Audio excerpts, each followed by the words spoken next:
امام نے پاک فرمایا میں نے شام کے محلات دیکھے، حالانکہ اما آمنہ پاک اپنی ظاہری زندگی میں آپ اپنی حیات میں کبھی شام نہیں گئے. یہ عقیدے کی بات کر رہا ہوں، اس کو پلے باندھنا ہے. یہ قبر میں بھی کام آئے گی اور یہ حشر میں بھی کام آئے گی. اما آمنہ پاک کبھی شام نہیں گئے، لیکن آپ نے فرمایا میں نے شام کے بادشاہوں کے محلات دیکھے. یہ کون سی چیز تھی جس نے بتا دیا کہ وہ شام کے محلات ہیں؟ راستے میں اور شہر میں، لیکن اما آمنہ آپ نے کیسے پہچان دیا؟ میں ایک مثال عرض کرتا ہوں. جب سورج چڑھتا ہے، اس کی روشنی، اس کی شعاعیں زمین پہ پڑتی ہیں، تو جو چیزوں کی شناسائی ہے، جو پہچان ہے، جو اویئرنیس ہے، یہ آہستہ آہستہ شروع ہوتی ہے. چیزوں کی پہچان آہستہ آہستہ شروع ہوتی ہے. پہلے چند قدم پہ بندہ سچائی نہیں دیتا ہے، پھر آہستہ آہستہ ہمیں 2 ایکڑ پہ بھی بندہ نظر آ جاتا ہے. پھر ہمیں جب شدید روشنی پڑ رہی ہو اور ہم بلند جگہ پہ موجود ہوں تو ہم 2-2 کلومیٹر تک بھی دیکھ سکتے ہیں کہ کوئی چیز آ رہی ہے. لیکن وہ چیز نظر تو آئے گی لیکن اس کی پہچان نہیں ہوگی. سمجھ آ رہی ہے میری بات؟ وہ چیز ہمیں نظر آئے گی کہ کوئی چیز آ رہی ہے، اس کی پہچان نہیں ہوگی. نبی کے غلاموں ہزاروں کلومیٹر دور شام موجود، وہاں بادشاہوں کے محلات موجود. قربان جائیے نبی کے نور پہ کہ جس نے شام کے محلات بھی دکھائے، ان کی پہچان بھی کرائی کہ یہ شام کے محلات ہیں، بادشاہوں کے محلات ہیں. آپ کو سمجھ نہیں آئی میری بات؟ اتنی آہستہ سبحان اللہ آپ نے بولی ہے، لگتا ہے گھڑی قریب پہنچ گئی. میں نے کہا سورج کی روشنی چیز دکھاتی ہے، سجھاتی نہیں ہے. سوچے گی تب جب ہمارے قریب آئے گی. وہ قریب نہیں آئے تھے محلات، نہ مکہ قریب، مکہ تو مکرمہ اس کے قریب گیا تھا، لیکن کون سی چیز تھی جس نے اس پہچان بھی کرا دی، دکھا بھی دیا؟ وہ نبی کا نور تھا جس نے شام کے محلات دکھائے بھی صحیح اور ان کی پہچان بھی اما آمنہ پاک کو کرا دی. جب یہ نور چمکا، اس کی شعاعیں ساری کائنات میں گئی، اس کی شعاعیں یمن میں بھی گئی. کچھ بولنا سبحان اللہ. جب یمن کا نام ہے نا تو حضرت اویس کرنے کو آپ ذہن میں لائے گا. بس پھر اس کے مصطفیٰ کی کوئی ایک چنگاری ادھر آ گئی نا، اس کے لیے تو حضور فرماتے تھے نا. حضور نے فرمایا علی عمر جانا، میرا یہ جبہ اویس کو جا کے تحفے میں دینا اور میری امت کے لیے بخشش کے لیے اس سے دعا کرنا. جو نبی کے عاشق ہوتے ہیں نا، حضور فرماتے ہیں کہ میری امت کی بخشش کے لیے ان سے دعا کرنا. جب حضور کے نور کی چمک پہنچی ہے یمن میں، وہاں ایک بت پرست عامر نامی بندہ بیٹھا تھا. عامر نامی بندہ بت پرست بیٹھا تھا. اس نے یہ چمک سنی. اپنے بت خانے میں صبح کا وقت ہے، وہ بیٹھا ہے. جب چمک اس نے دیکھی تو اس نے ایک آواز سنی، ولد النبی المنتظر، ولد النبی المنتظر یخاطبہ الحجر والشجر ویشکلہ القمر. وہ عامر یمنی، اس نے اپنے بت خانے میں بیٹھ کے یہ آواز سنی ہے کہ جس نبی کا انتظار تھا وہ نبی آج کی رات پیدا ہو چکا ہے. اس کی عظمت یہ ہے یخاطبہ الحجر والشجر، اس سے درخت بھی کلام کریں گے، اس سے پتھر بھی کلام کریں گے. وَيُشَقُّلَهُ الْقَمَرُ، اس پیغمبر کی عظمت یہ ہے کہ اس کے لیے چاند کو 2 ٹکڑے کر دیا جائے گا. نبی کے غلاموں، ہم اس لیے تو حضور کا میلاد مناتے ہیں. یہ شرک کا توڑ ہے، یہ شرک کا توڑ ہے. بنی اسرائیل نے ایک بچڑے کو دیکھا کہ وہ بولتا ہے، انہوں نے اس کو خدا مان لیا.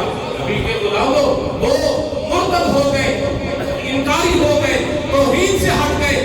سرکار کے غلاموں آج دیکھیں کتنی چیزیں ہیں وہ بولتی ہیں، کتنی چیزیں ہیں وہ بولتی ہیں ہماری اپنی بنے ہوئے. کیا کوئی غیر مسلم بھی اس کے ساتھ اس کے پاس بیٹھ کے کہتا ہے کہ ہمارا خدا ہے؟ نہیں نہیں، یہی تو میرے نبی کی تربیت ہے، یہی حضور کے نور کا اثر ہے. ایک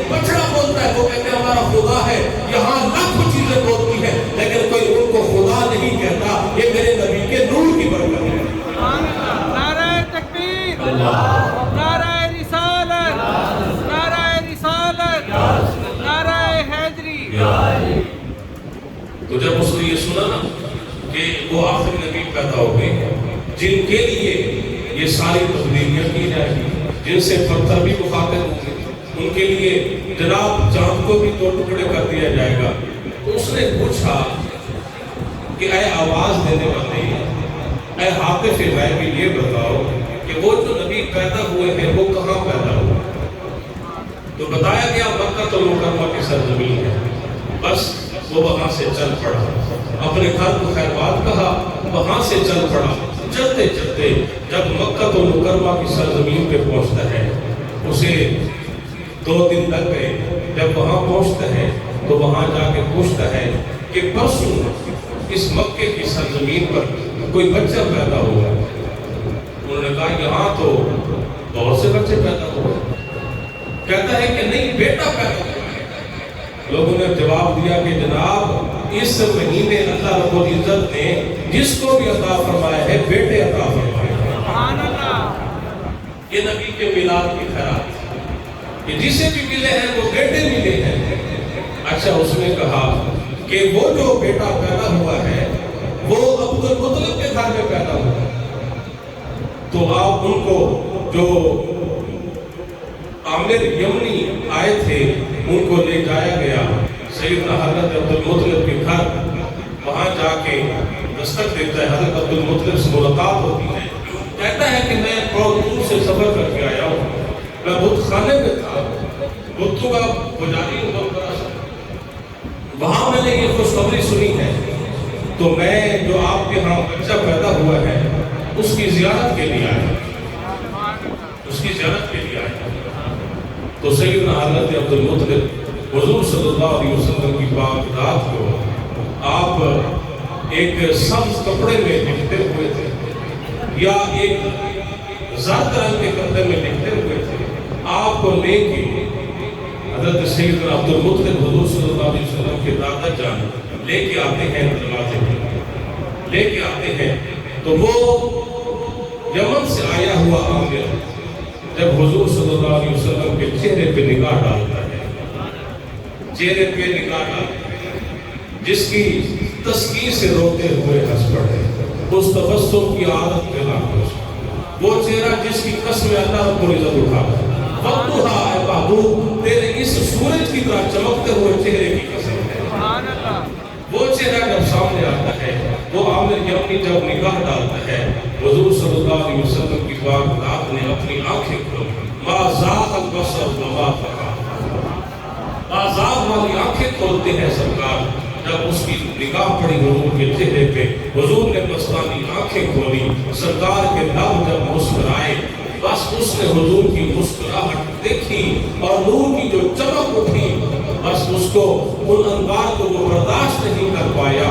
محبت رسول میں آ کر سیدنا حضرت عبد المطلب کے قدموں میں گرا اور اس کے پاس وہ نہیں اٹھا۔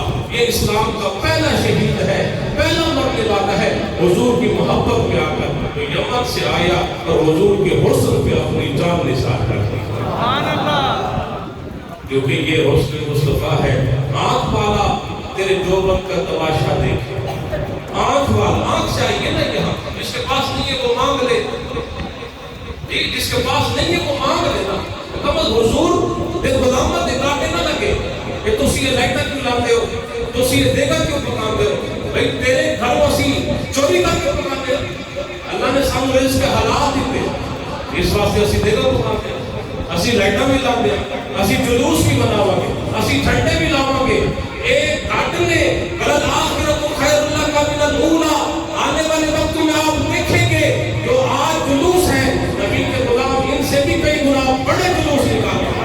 ہاں جی، یہ رب کا وعدہ ہے، یہ رب کا وعدہ ہے۔ قیامت کے قریب حضور کی عظمتیں بلند ہوگی، ورفعنا لک ذکرک، دشمن تو خاک میں چل جا، مر جا، تیرے منہ پہ خاک ہو۔ آج تو روکتا ہے نبی کا میلاد مت مناؤ، تیرے بیٹے کی برتھ ڈے ہو، وہاں تو جناب یہ نہیں دیکھتا فضول خرچی ہو رہی ہے، تو یہ نہیں دیکھتا جب تیری خواہشات ہو ان کو پورا کرنے کے لیے تو سب کچھ کر دو لگتا ہے۔ جب نبی کی پیدائش کے گھڑی آتی ہے تو کوئی اگر خرچ بھی کرتا ہے تو اس پہ اعتراض کرتا ہے۔